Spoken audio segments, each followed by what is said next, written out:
할렐루야. 네, 한 주간 잘 지내셨습니까? 한 주간 내내 비가 오네요. 그렇죠? 약간 날씨는 우중충하지만 우리 성도님들의 마음은 그러지 않을 줄로 믿습니다. 밝은 얼굴로 뵐 수 있어 너무나 좋고요. 우리 좌우 앞뒤에 계신 분들과 이렇게 인사할까요? 오늘도 잘 오셨습니다. 잘 오셨습니다. 잘 오셨습니다. 또 이렇게 기도할까요? 뵐 수 있어서 너무나 좋습니다. 뵐 수 있어서 너무나 좋습니다. 네. 네, 오늘은 마가복음 9장 38절에서 50절까지의 본문을 근거로 화목을 이루려면 이라는 제목으로 함께 은혜를 나누고자 합니다. 말씀 제목 한번 따라해 보실까요? 화목을 이루려면. 짧으니까 한번 더 할까요? 화목을 이루려면. 네, 좋습니다. 이 중에 화목하기를 거부하실 분은 없을 거예요. 그렇죠? 가정에서나 교회에서나 여러분들이 계신 모든 곳곳에 화목하기를 바라시고 또 원하시는 것이 대부분의 분들이실 것입니다. 오늘 말씀 50절에서 그래서 서로 화목하라 라고 이렇게 말씀을 마무리 짓습니다. 가정에서든 어디에서든 교회에서든 여러분들이 계신 모든 곳곳에서는 하나님이 주시는 그 화목 이루어지기를 소망하고 하나님의 뜻이 또 여러분들이 계신 모든 곳곳에서 화목이 이루어지기를 소망하니 오늘 말씀을 통하여서 오늘 이 시간 이후로 여러분들이 계신 모든 곳곳에 화목이 이루어지기를 주님의 이름으로 간절히 축원합니다. 말씀을 나누기 앞서서 우리가 지난주에는 마가복음 9장 30절에서 37절까지의 본문으로 우리가 은혜를 나눴었습니다. 그때 예수님께서는 자신이 십자가에서 못 박혀서 죽게 될 것이고 부활하게 될 것이다 라는 것을 제자들에게 말씀하셨었죠. 근데 제자들은 이 예수님의 말씀이 무엇인지를 명확히 깨달지 못하였고 되려 예수님이 죽는 것에 대해 초점을 맞추니 그들의 마음속에는 근심만 가득했었습니다. 근데 근심한 것을 넘어서 그들이 어떠한 행동을 하고 있었죠? 서로 누가 더 큰지를 말다툼을 하고 논쟁을 하고 있는 상황이었습니다. 왜냐하면 제자들의 머릿속에는 무엇이 있었냐면 예수님께서는 이 땅 가운데서 왕이 되실 분이니까 그분 곁에서 누가 더 높은 자리에 있느냐에 따라서 왕 곁에서 어떠한 지위를 누릴 수 있을까라는 고민이 있었기 때문에 누가 서로 더 높은지에 대해서 쟁론하고 있었던 것입니다. 이때 예수님께서 하신 말씀이 무엇입니까? 우리에게 주신 마음이 무엇이었습니까?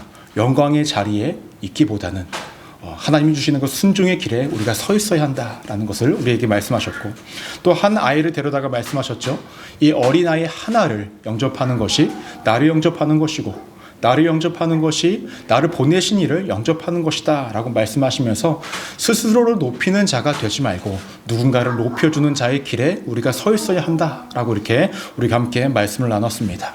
오늘 말씀도 지난주의 말씀과 동떨어진 말씀이 아니라 맥락이 이어지는 말씀입니다. 때문에 한 절 한 절 말씀을 보면서 우리가 큰 은혜를 나누기를 소망합니다. 먼저 우리 38절 말씀 함께 보도록 할까요? 요한이 예수께 여짜오되 선생님 우리를 따르지 않는 어떤 자가 주의 이름으로 귀신을 내쫓는 것을 우리가 보고 우리를 따르지 아니함으로 금하였나이다 라고 시작을 합니다. 요한이 예수님께 말한 내용이 무엇입니까? 예수님의 이름으로 귀신을 내쫓는 자가 있는데 그는 우리를 따르지 않는 자에게 내가 그러니까 하지 못하게 만들었습니다 라고 이렇게 이야기를 합니다. 요한이 예수님께 이렇게 말하는 이유가 무엇이냐면 사도행전 19장 13절에서 14절 말씀을 보시면 이렇게 언급을 합니다. 이에 돌아다니며 마수라는 어떤 유대인들이 시험 삼아 악귀 들린 자들에게 주 예수의 이름을 불러 말하되 내가 바울을 전파하는 예수를 의지하여 너희에게 다음이요 명하노라 하더라. 유대의 한 제사장 스게와의 7 아들도 이 일을 행하더니 라고 말씀을 합니다. 당시에는요 예수님을 믿지 않는 사람들 중에서도 예수님의 이름을 가지고 악귀 들린 자를 내쫓는 일들이 흔하게 있었던 것 같아요. 때문에 이 요한이라는 사람이 뭐라고 이야기했습니까? 그것을 금하였다라고 얘기합니다. 근데 우리가 좀 전에 읽었던 사도행전 9장 말씀을 보시면은 악귀가 이렇게 이야기해요. 내가 예수도 알고 바울도 알거니와 너희는 누구냐라고 이렇게 이야기합니다. 네. 그러니까 거짓이라는 거죠. 거짓 믿음으로 그렇게 행했던 사람들이 당시에 있었다라는 것입니다. 때문에 요한과 제자들이 예수님의 이름으로 귀신을 내쫓는 자들을 금했다, 막았다라고 이렇게 이야기하는 것입니다. 그런데 요한의 말을 제대로 좀 디테일하게 살펴보면 그의 말에는 좀 오류가 있고 그의 마음은 겉으로 내비치는 것과는 조금 다르다라는 것을 우리가 발견할 수가 있어요. 우리가 아까 다시 읽었던 38절을 보시면 우리를 따르지 않은 어떤 자라고 표현을 합니다.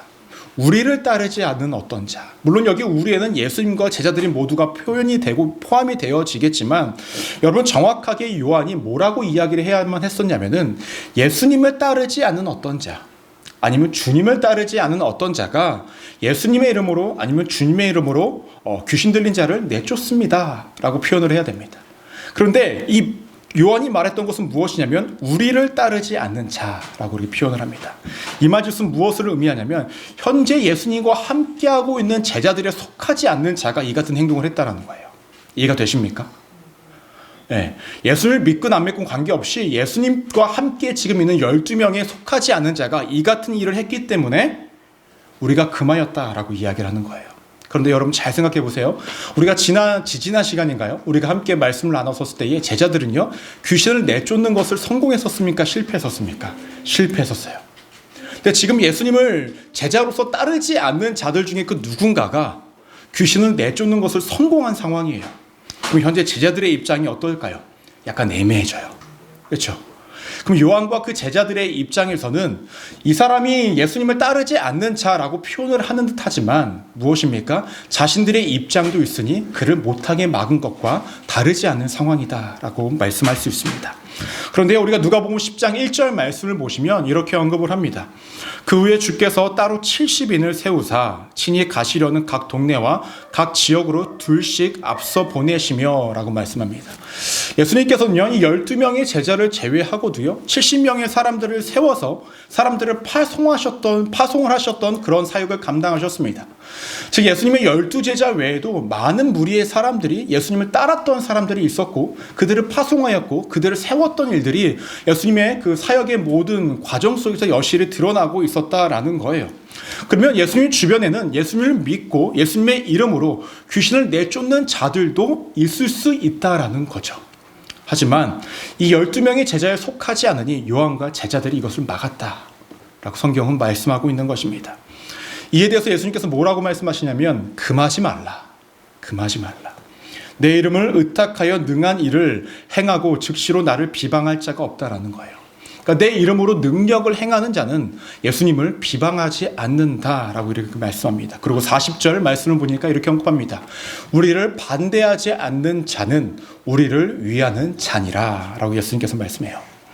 제자들을 대표하는 요한이 말하는 것과 예수님이 말씀하시는 것은 완전히 다릅니다.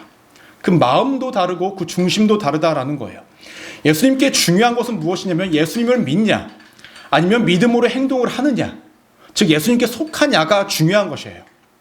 그런데 이 제자들과 이 요한이 말하는 것은 무엇이냐면 자신들과 함께하고 있느냐, 자신들에게 속한 자이냐, 이 자격을 논하고 있다라는 거죠. 우리가 잘 알고 매번 나누는 말씀이기는 하지만 우리가 명확히 기억하셔야 될 것은 무엇이냐면 십자가 사건이라는 것은 그 속에 담겨진 의미는 무엇이냐면 어떠한 자격과 그 어떠한 것도 논하지 않고 있다는 거예요. 모두에게 그냥 일방적으로 동등하게 주어지는 사랑과 은혜였다라는 거죠. 그런데 사람들은 늘 자격을 논하고 있습니다. 바리새인과 사두개인과 유대인들을 보십시오. 이들은 어떤 율법을 지키냐 안 지키냐로 자격을 논하고 있고요. 너희가 유대인이냐 아니냐로 자격을 논하고 있습니다. 그것에 속하지 않으면 너는 우리 속에 속하지 못하고 너희에게는 구원이 없다라고 이렇게 말하고 있었다라는 거예요. 근데 이러한 모습이 누구에게 나타나고 있습니까? 지금 제자들에게 나타나고 있다는 거죠. 그들 역시도 우리 12명의 안에 속하지 않으니 그가 그같이 귀신을 내쫓는 행동을 하면 안 된다라고 생각하고 그들을 막았다라는 거예요. 무엇입니까?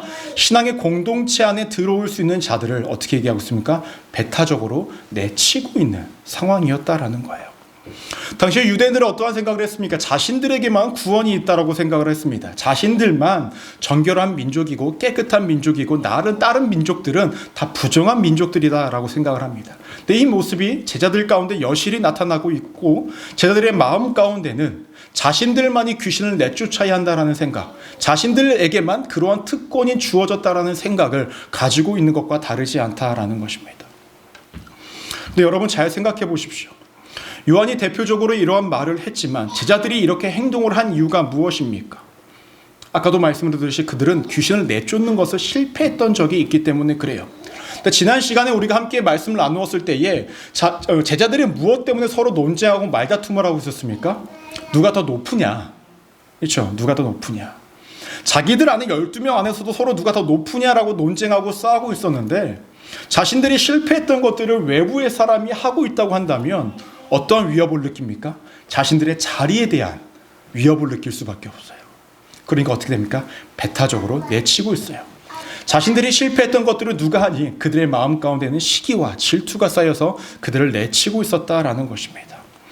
이들은 예수님과는 완전 다른 마음으로, 다른 관점으로 사람들을 대하고 있고 공동체를 대하고 있습니다. 그런데 예수님께서는 무엇이라 말씀하시냐면, 하나님의 나라를 건설해 나가는 일, 복음을 위해서 전하는 일, 복음을 나타내는 모든 일이라고 한다면, 그 중심에 그 본질이 흐트러지지 않았다고 한다면 그 어떠한 것도 막지 말라라는 거예요. 즉 서로의 다른 모습을 인정하고 존중함으로 나아가라라고 말씀하고 있는 것입니다. 여러분, 근데 이러한 모습이 우리의 일상 가운데 나타날까요? 나타나지 않을까요? 우리의 일상과 상관이 없는 일일까요? 나타나요. 제가 한국에서 사역을 할 때에 여의도 순복음교회 특징이 2년마다 이제 부서를 바꾸거나 아니면 교회를 옮기거나 이렇게 사역을 많이 바꾸다 보니 여러 교회에서 사역을 하게 되고, 또 여의도 순복음교회 사역을 하기 전에 여러 교회에서 작은 교회부터 큰 교회까지 여러 교회를 사역을 해봤어요. 생각을 해보니까 대략 한 10군데 정도에서 교회가 10군데는 아니지만 10개를 다니면서 이렇게 사역을 해봤던 것 같아요. 근데 중요한 것은 어느 교회나 가거나 이러한 모습이 나타나고 있었다라는 거예요. 서로 간의 배타적인 모습들이 너무나 많이 어느 교회나 꼭 나타난다라는 것입니다. 예를 들면요, 새로운 성도가 오면요, 사랑이 가득해야 하는 교회에 사랑으로 채워주기보다는 경계를 하거나 아니면 가까이 하기를 금하거나 그러한 모습들이 많이 나타납니다. 겉으로는 웃어주고 반겨주기는 하죠. 하지만 결국 그 공동체에서 품지 못하는 모습들이 많이 나타납니다. 왜냐하면 교회에서 기존에 있었던 어떤 루틴과 어떤 가치관과 거기에 속하지 못하는 새로운 분들이 오시면 그분들을 어느 순간 자신들도 모르게 벽을 두고 쌓아두고 가까이 오지 못하게 하는 모습들이 많이 있다라는 거예요. 또한 기존에 계셨던 분들보다 새로 오신 분들이 어떤 특정한 것에 뛰어난 것들이 있다고 한다면 그것도 질투하고 못마땅하게 여기는 모습들도 많이 나타납니다. 예를 들면 제자들의 모습이 그러했죠. 자신들은 귀신을 내쫓는 것을 실패했는데 어떠한 사람이 귀신을 내쫓는 걸 보니까 시기하고 질투하듯 그러한 모습이 나타났다라는 거예요. 예전에 청년 사역을 할 때요, 새로운 청년들이 굉장히 늘어나요. 근데 총수를 파악을 해보니까 숫자는 안 늘어나는 거예요. 왜 이럴까? 신기하지 않습니까? 네. 새로운 사람들이 늘어나는데 왜 전체 숫자가 늘지 않을까? 예배가 끝나고 청년들끼리 교제하는 모습을 봤습니다. 교회를 가면 예배가 끝나면 청년들 다 로비로 나가서 막 자기들끼리 막 이야기해요. 처음에는 다 어우러져 있어요. 이렇게 와, 청년들이 이야기하는구나, 서로 나누는구나 하는데 시간이 조금 지나면요, 새로 오신 분들만 열애돼요. 이렇게 열애돼요. 그리고 따로 이렇게 되더라고요. 그런 분들이 결국 어떻게 됩니까? 몇 주 나오다가 다시금 나오지 않는 모습을 보게 됩니다. 왜 그런가 파악을 해보니까 기존에 있던 그 청년들이 이야기하고 나누는 모든 것들이 과거의 자신들의 추억들을 많이 나눠요. 과거에 있었던 것들을 많이 나눠요. 새로 오신 분들은 어떻게 돼요? 전혀 끼지를 못하는 거예요, 거기에. 네. 그러니까 교회가 어떻게 됩니까? 본의 아니게 배타적으로 되고 나눠지게 되고 그렇게 되어졌다라는 거예요. 제가 고등부를 한번 했던 적이 있었는데요. 그 고등부에서도 제가 이제 그때 전도사일 때인데 그때 총각일 때예요. 그러니까 애들하고 엄청 막 뛰어놀고 했었죠. 근데 그 새로운 이제 아이가 한 명이 온 거예요. 남자애가 왔는데 그 피아노를 엄청 잘 치는 거예요. 엄청 잘 쳐. 너무 피아노를 왜 이렇게 잘 치냐? 알고 보니까 예고를 다니는 애네. 그러니까 얼마나 잘 치겠어요, 그렇죠? 근데 기존에 이제 피아노 쳤던 그 아이는 예고는 아니고 이제 집에서 배워서 했던 애예요. 사실 실력적으로 어떻게 될까? 예고 다니는 애가 엄청 잘 치죠. 그러니까 어쨌든 새로운 애니까 뭐 여러 애들이 호기심을 갖고 또 애가 또 잘생겼어, 남자애가. 그러니까 여자애들한테 인기가 많을 수밖에 없잖아요. 그리고 남자애가 잘생겼는데 피아노도 쳐요. 그럼 뭐 그 당시에는 뭐 이제 끝 아닙니까? 끝? 예. 끝이죠. 예. 근데 뭐 관심을 가지니까 기존에 피아노 쳤던 애가 이제 마음에 시기와 질투가 생긴 거야. 근데 그 이제 피아노를 쳤던 애는 그 교회 터주대감이에요. 그러니까 흔히 얘기하는 오랫동안 이 교회를 다녔고 오랫동안 봉사를 했고 어른분들이 다 알고 근데 이제 그의 마음에 질투와 이거 생기는 거예요. 그 새로운 애가 적응하는 데를 살살 이렇게 막더라고요. 하지 마라 했는데도 안 돼요. 해요. 근데 여러분, 이러한 모습들이요, 그 어린 아이들, 청년들에게만 나타나는 것이 아니에요. 우리들에게도 있어요. 우리들에게도. 순봉 소망교회는 없지만 어느 교회나 다 있습니다. 여러분, 우리가 화목을 이루기 위해서는요, 배타적이면 안 됩니다. 화목을 이루기 위해서는요, 시기와 질투가 있어서는 안 됩니다. 여러분, 잘 생각해 보세요. 우리가요, 하나님의 은혜와 사랑을 받았을 때에 어떠한 자격과 기준으로 받은 거 하나도 없어요. 예수님이 우리를 배타적으로 내치신 적 한 번도 없고요, 우리를 향해 어떠한 시기와 질투를 하신 적도 단 한 번도 없습니다. 그저 주셨고, 그저 품으셨고, 그저 이해하셨고, 그저 안아주셨다라는 거예요. 그때 무엇이 이루어졌습니까? 예수 그리스도와 함께 했던 모든 사람들이 화목을 이루었어요.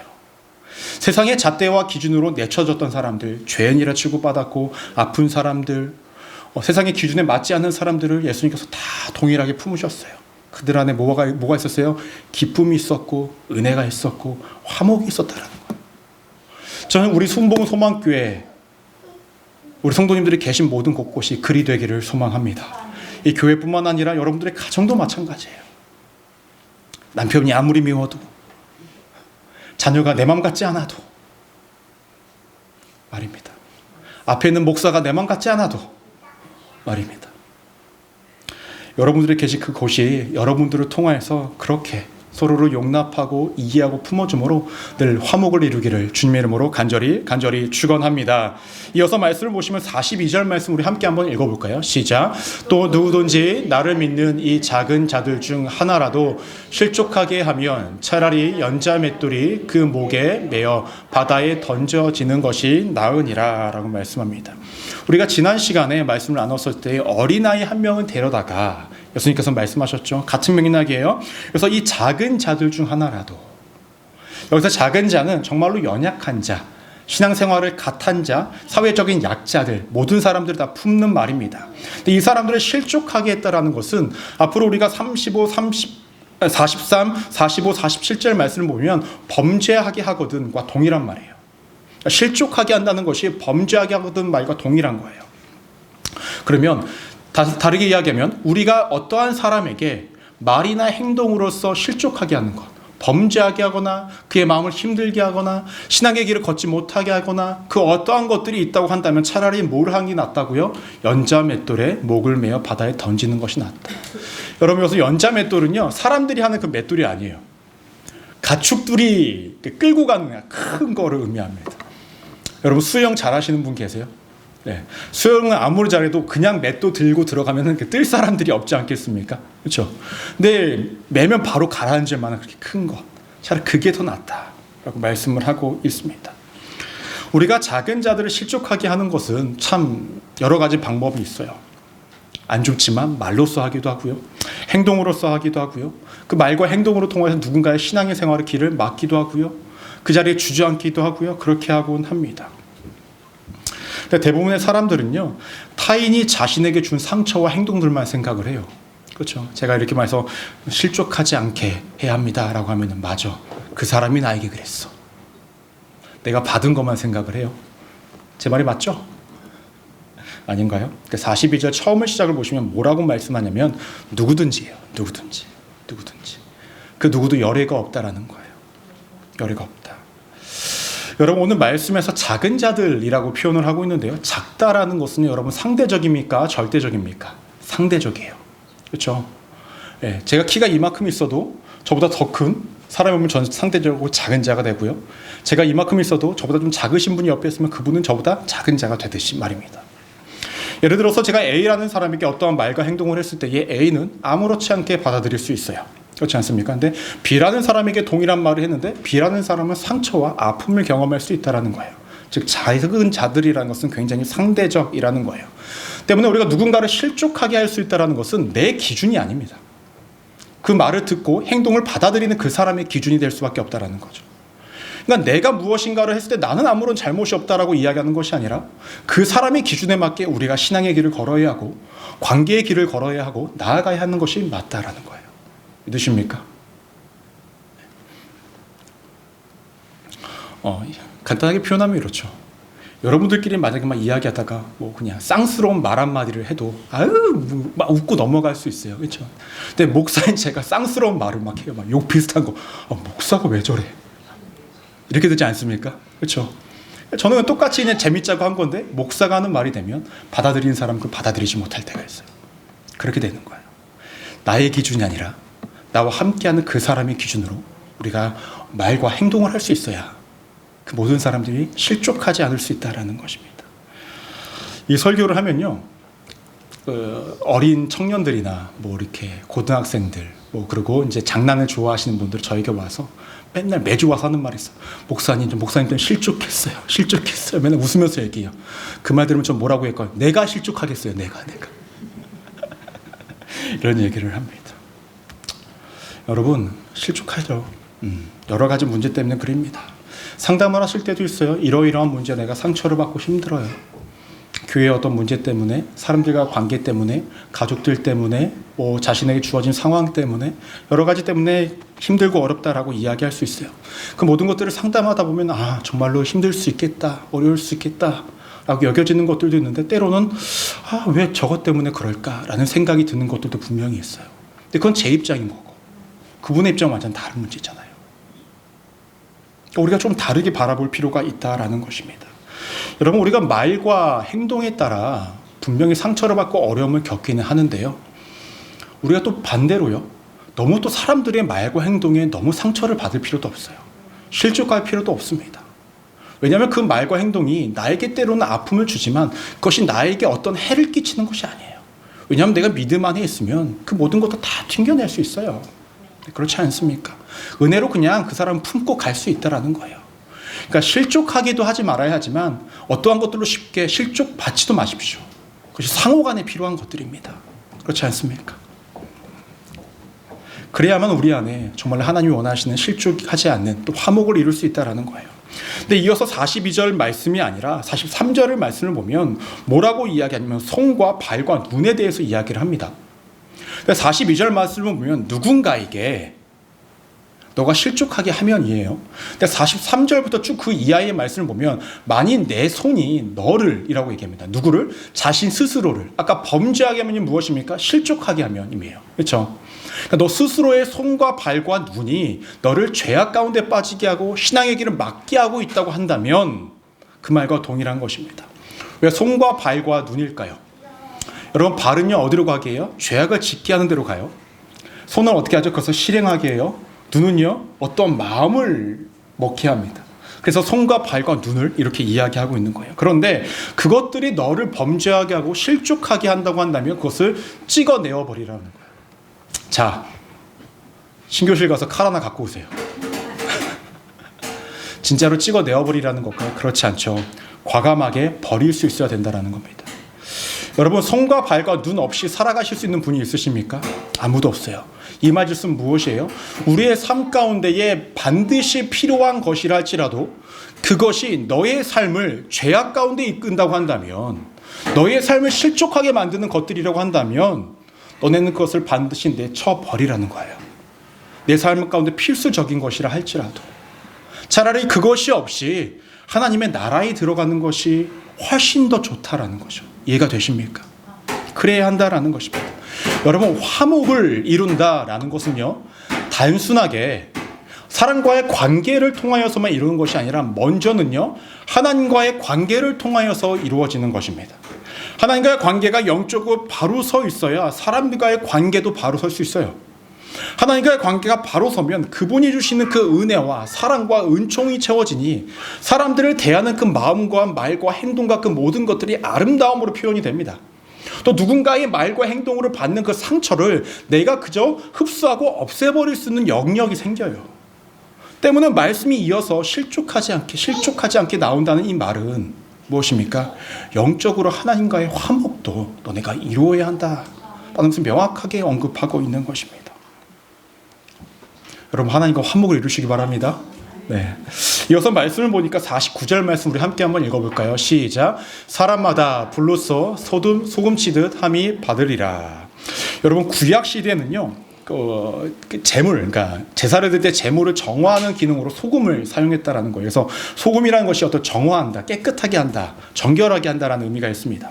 또 신약 시대에는요, 불을요 뭐라고 표현을 했냐면요, 어떤 연단을 표현하기도 하고 또 정결함을 표현하기도 해요.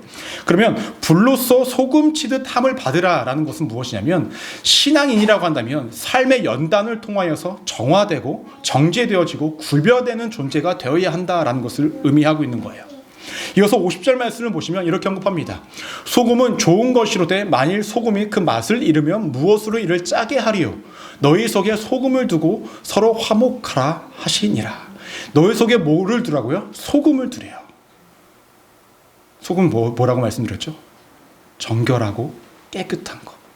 그 연단과 그 어떠한 것들을 통하여서 정결하고 깨끗한 것을 통하여서 어떻게 해요? 서로 화목하라라고 말씀을 하고 있습니다. 여러분, 화목은요 한쪽을 통해서 이루어지는 것이 아니라는 거예요. 서로 화목하라라는 거예요. 한쪽의 노력만이 아니라 서로 간에, 상호 간에 화목을 이루어야 한다라는 거예요. 근데 여러분, 오늘 말씀을 보시면 손과 발과 눈을 찍어버려리라 라고 말씀하신 이후에 불로 친 소금을 말하였을까라는 거예요. 왜 이렇게 말을 했을까요? 내가 살아가는 방법, 살아가는 세상 속에서 내 뜻대로 내 마음대로 하는 대로 살아가지 말고 그 모든 것들을 불로써 정죄하고 깨끗이 하여서 너희 안에 거룩함을 만들어 어떻게 하라고죠? 서로 화목함을 이루라라는 거예요. 화목함을 이루라. 영적인 부분은 기본이고 우리 관계적인 모든 부분도 그리 만들라라는 거예요. 근데 여러분, 말씀을 잘 보시면 우리가 일부러 화목을 깨는 사람은 없을 거예요.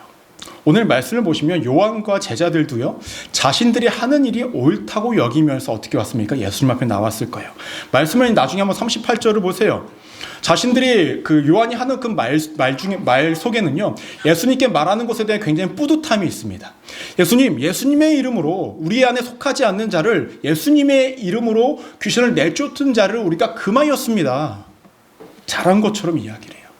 자신이 누군가를 실족하게 했고 누구를 힘겹게 했고 누구의 신앙길을 막고 있다는 것을 전혀 모르면서 행하고 있었다라는 거예요. 이것이 우리라는 겁니다.